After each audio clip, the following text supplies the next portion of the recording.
you know, me and Spencer had more conversation about the fact that we just thought he knew what was going on.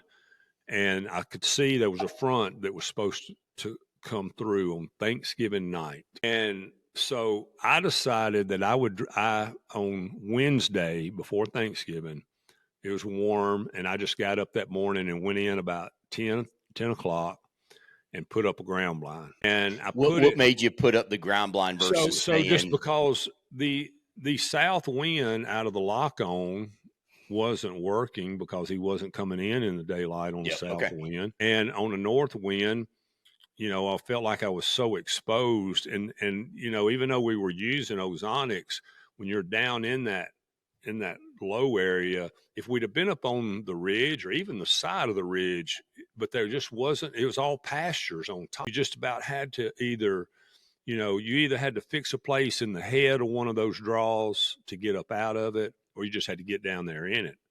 And most of the buck sign, there was a lot of buck sign in probably a 200-yard circle down in that cut. So I said, well, I'm just going to. There was a and of course all these drainages have when the water washes down them after big rains and stuff, they got rocky bottoms to them.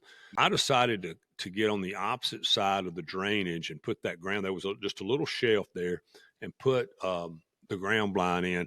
And of course, went to great pains to camo it in. I mean, just maxed it out. Look of the blind, and it also hangs out in front of the blind so that it gives it a 3D effect. Yep. So that it looks like when you're sitting back looking at it, you're looking into the shadows under a tree instead of just Correct. looking at a big Yep.